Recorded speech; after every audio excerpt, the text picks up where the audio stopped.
welcome to the 5th day of Elul. So as we start our day, we want to wake up, or now that it's 5 o'clock in the afternoon, maybe re-wake up or get re-energized. So I have a special Elul shofar blower today. I would like to introduce my fabulous daughter, Adina Paquette, who will be blowing the shofar for us today. Ready? Okay.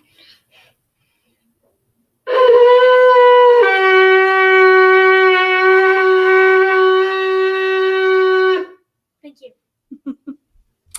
So for today, I have so many, I just love what you're all posting. I just, it's really making me think on so many different things. And so before I get lost on one other thought that I had, I wanted to talk about this book that I'm reading. It's called The Big Leap. And I really am loving this book because it talks about how all of us have a threshold where we just cannot move from what he calls our zone of genius to our zone of excellence. Now, I'm sure there's other zones. I think I've been in them, like the zone of mediocrity and the zone of, I don't know, like I just want to eat a bunch of bonbons and, watch The Handmaid's Tale over and over again. But really, this is the idea that when you get to a place in your life and you feel like, why can I not achieve what I want to achieve? This man, Gay Hendricks, says that it's because we've reached this threshold. And the threshold is reached because we believe that we do not deserve to be happy all the time or successful or all the things that we've been talking about in the posts on Facebook. And I'm going to get into more of that later, down later in the month. We're going to talk about ego and a bunch of other things that are kind of coming up. But one of the things that's been really sticking in my mind is he talks about communications. And one of the things he said, and this is going to be one of those things I'm definitely going to be taking into the high holidays for me. And also, I think it might end up being one of my slichot. So slichot is the Shabbat before the high holidays. And it's a time when we really start, that we know that we're going to have to start doing our teshuvah and start asking for forgiveness. So he talks in here about the communication problems we have. And he says, behind every communication problem is a sweaty 10-minute conversation you don't want to have. So I'll read that again. Behind every communication problem is a sweaty 10-minute conversation you don't want to have. And I read this and I was just blown away because I thought, you know what? He is totally right.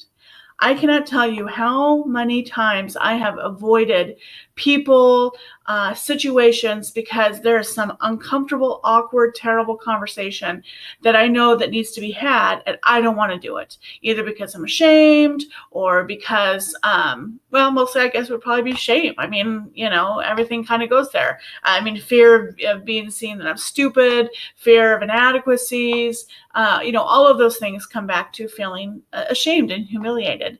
And this puts in a whole new perspective because he's right. In 10 minutes, I probably could take care of it. And it reminds me of a great movie called We Bought a Zoo. It's a cute movie. But one of the things that he talks about in there is this gentleman is telling his son that, 60 seconds of unbridled, stupid courage may change the course of your life. And, with those two things, I thought, oh, that's kind of a nice way to move into Shabbat.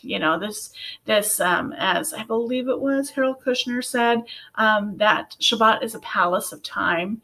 And this idea that in Shabbat, we separate ourselves from the normal time, from the things that aren't holy to the kadosh, to the things that are holy.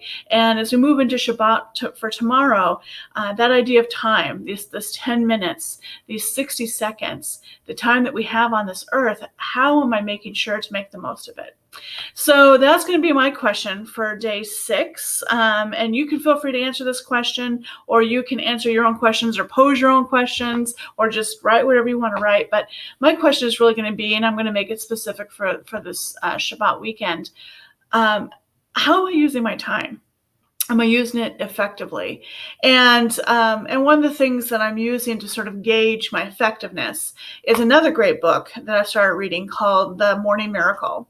And it's by a gentleman named Hal Elrod, who is just kind of a neat, amazing guy. I mean, you'll have to read his story, but he created this morning routine. And I swear to Hashem, one of these days, I will get up in the morning and try to do all the steps of his miracle morning, because I can see where it can really make a difference. There is what he calls savers. So you get up in the morning and you have silence, you do affirmations, visualization, exercise, reading, and then scribing. And so he talks in his book different ways to do that. And I have slowly started bringing in those pieces into my life. Actually, the reading is how I got into the Big Leap. And so I've started my affirmations and I've started my visualizations, and it's really making a huge difference. And part of why he says we want to do this miracle morning is to live a level 10 life. And the level 10 life is really 10 different areas of our lives, and we want to live to the maximum of all of them. And so one of them is, how do we use our time? How do we contribute to the world, both with our time, our talent and our treasure, right? How do we give our skills to those people who need it? Are we giving our money the way that we want to give it? And another important thing is our time. And since I'm talking to most people here who have been to Bethor or are members of Bethor, we know how important time is as volunteers. And so using our time effectively, like I said before, those 10 minutes, those 60 seconds can be life-changing, can change our lives. So time is what I'm going to be thinking about over the next 24, 48 hours. How could I make the most of my time? And what is that time to me? Am I in a place where I need to look at a very finite amount of time? Meaning, do I need to look at the next 5 or 10 minutes? Am I being effective there?